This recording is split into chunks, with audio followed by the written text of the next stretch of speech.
welcome back everyone to the channel. Thank you so much for being here. I appreciate you stopping on by, coming through. It might be your first time, maybe it's the last time. Hopefully I'll see you next time at least. But we are continuing on the Beatles' White Album with this track, Revolution number 9. This is probably the most divisive track that I've had,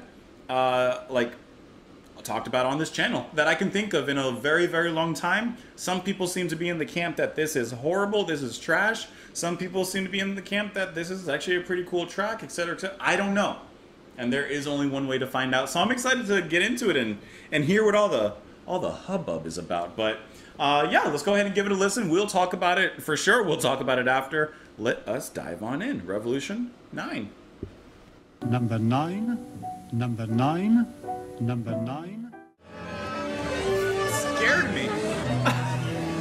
That was loud in my headphones. Yeah, they are. Number 9, number 9. I'm gonna let it lead into the next song. I'm not gonna listen to the next song right now, but I just want to see how it transitions. I just wanted to catch the transition. I just wanted to catch that. We'll listen to Good Night next time. Because we're going to spend some time probably talking about Revolution number 9, so let's stick with this for just this moment. But that was a really, really great transition. Like, that was perfect. Okay, so of course, before I start speaking, I want to hear your thoughts. Put that in the comments down below. Do you like this? Do you not like this? Like, what is it about it that you don't like? What is it about it that you do like? So here's where I'm actually kind of at. Revolution 9 is a track that I'm glad I experienced. And I didn't hate it, honestly. It wasn't hard listening. It wasn't like difficult to listen to. It was basically just a lot of samples, a lot of clips, a lot of sound bites just put together in this kind of collage, hodgepodge fashion. And they just kind of play and are panned in, panned out, fade in, fade out. It's very like, what's the word? It's very psychedelic in a way, but not in the way that you would hear from, I guess, like some of their other music or other psychedelic bands. Like, this is just using those samples and those clips to kind of throw you through this tunnel of psychedelia, right? And it's definitely a trip, like, no doubt. It's definitely a trip. But I don't think it was particularly difficult to listen to, nor do I think it was, like, bad. And what I mean by that is, like, for example, I would never listen to this again. Which sounds bad. There's nothing in here I'm gonna like, oh, I feel like listening to Revolution 9. I would never listen to it again. But I don't think it felt out of place in the album. I think it fits pretty well. Throughout this whole album, the Beatles have explored genres. They've pushed those genres. They've excelled in those genres. They've shown a huge diversity of stylistic changes in sound. They've really explored a lot of different avenues. And they're taking it upon themselves to really experiment here just before the ending of the album. And I think that experiment is actually kind of successful. I think it sounds kind of cool. Once again, don't get it twisted. I'd never listen to it again, at least outside of the album. Like, if I'm listening to the album as a whole, I probably wouldn't skip it, if I'm being honest. I don't hate it. I think it fits really cool. And especially, just to reiterate, that transition as it was moving into Good Night, coming out of this abstract dissonance, moving into those strings just lightly and lushly coming in. I think that's actually quite a thing of beauty, the way that happened there in the transition there. But getting back to this, I'm pretty sure that this whole track is just samples, nothing else. But it does sound like there's a few moments. I mean, there's obviously musical moments in there. You know, you hear the choir, you hear some piano. I think you hear what I think is a sample of one of the Beatles singing or yelling at one point. But is there a moment in here where any of the members actually play anything? Or not. Maybe not. But I do think that this is actually kind of a cool little experiment. And not every single experiment, not every single, you know, attempt to push a boundary is going to be successful. However, even if those moments of boundary pushing aren't successful, we as listeners and appreciators of art and of the artist should appreciate those times when a band does try to push something. At least they're trying. And I think that this try is kind of successful. Even though I wouldn't listen to it again outside of this. There are so many sound samples going on here. I'm not going to read all these lyrics. I'm not going to read all these samples. Obviously, you have the number 9 coming back and forth, back and forth.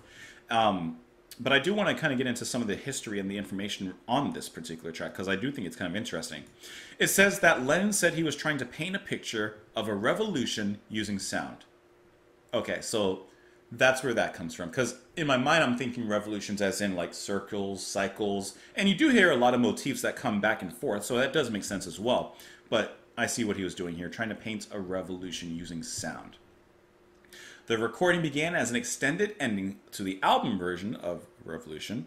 Lennon, Harrison, and Ono then combined the unused coda with numerous overdubbed vocals, speech, sound effects, and short tape loops of speech and musical performances, some of which were reversed. These were further manipulated with echo, distortion, stereo panning, and fading. It is the longest tracks that the Beatles ever officially released as a band. So, one thing I was thinking of while I was listening to this, and one reason I don't think that this is necessarily particularly difficult or weird, actually, I would even say it's not. It doesn't even sound weird. It just sounds like what it is. It's sound collage. Is like you would hear a lot of sounds like this and the sampling and everything when it comes to hip hop and turntablism, DJ Shadow, Madlib, Alchemist, like Gizza, RZA, Liquid Swords. Like you would hear a lot of samples and stuff like this. Now, obviously, it's not that there's a beat that comes in. There is a moment where it sounds like a bass is being played, and like it kind of gives it a groove. But there's no foreseeable rhythm in here necessarily, even though it does have, I guess, kind of a movement of its own. But there's no like rhythm, right?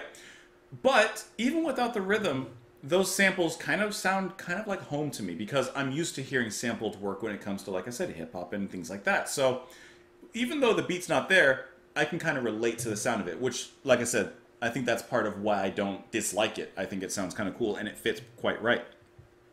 It says, obviously this wasn't the first venture into experimental recordings here. There is a lot of information on the background and inspiration. It says McCartney said the work was inspired by Stockhausen and John Cage.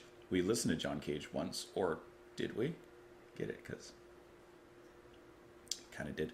Says Stockhausen was also a favorite of Lennon and was one of the people included on the Sgt. Pepper album cover. Another influence on Lennon was his relationship with Yoko Ono. Lennon and Ono had recently recorded their own avant-garde album. Lennon once said, or he said, once I heard her stuff, not just the screeching and howling, but her sort of word pieces and talking and breathing and all this strange stuff, I got intrigued, so I wanted to do one. Ono attended the recording sessions and, according to Lennon, helped him select which tape loops to use. So I like how Lennon heard, like, you know, he was like, okay, not the screaming, not this, but the other stuff. It's kind of interesting. Let's kind of use that a little bit. Harrison said that it was he and Ringo Starr who selected the sounds sourced from EMI's tape library, including the number 9 dialogue. And like I said, there are so many different sounds and stuff used on here.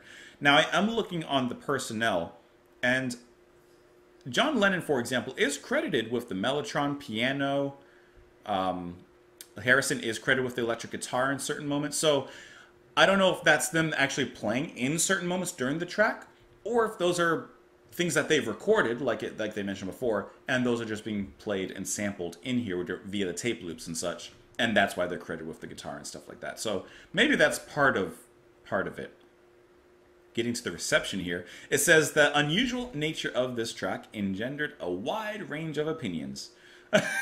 Some listeners loathing it outright, the dedicated fans trying to understand it, the anti-masterpiece, which is actually a pretty cool title, like for a track. If you make a track and someone calls it the anti-masterpiece, that's kind of cool.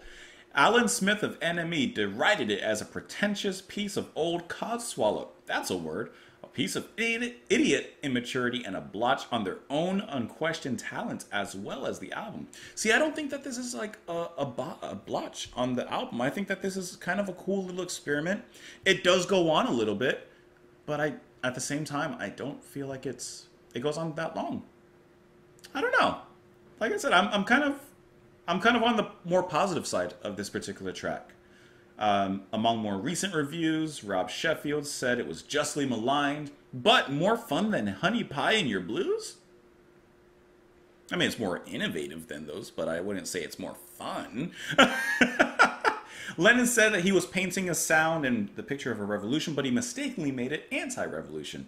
In his analysis of the song, McDonald doubted that Lennon conceptualized the piece as representing the revolution in an unusual sense, but rather as a sensory attack on the citadel of intellect. Now, those are some fancy words to say, like, he was making a song that would kind of attack you in a sense, maybe attack your senses and make you think a little bit of a sensory overload, if you will. Some have called it nightmare imagery into sound. I mean, there is definitely tension in the music. There is definitely like some broodiness and some suspense, but it's also balanced quite nicely with little samples of beauty, such as that choir, which I guess you could view the choir as something kind of nightmarish, but there's some nice dreaming to it. This is basically Willy Wonka's tunnel. That's the best way I can describe it. Anyways, let me know what you guys thought of the track. I would love to know. I'd love to read. You love it? You hate it? You don't mind it? You do mind it. Put it all down there in the comments. Let your heart bleed out there. Tell me what you feel. Also, you can follow me over on Twitter, support the channel on Patreon. I appreciate you being here. I want to know also if you listened to it. Did you skip it when I was playing, or did you listen to the whole thing? I don't know. Let me know down there, though. I'll see you guys later. Have a great night. Bye.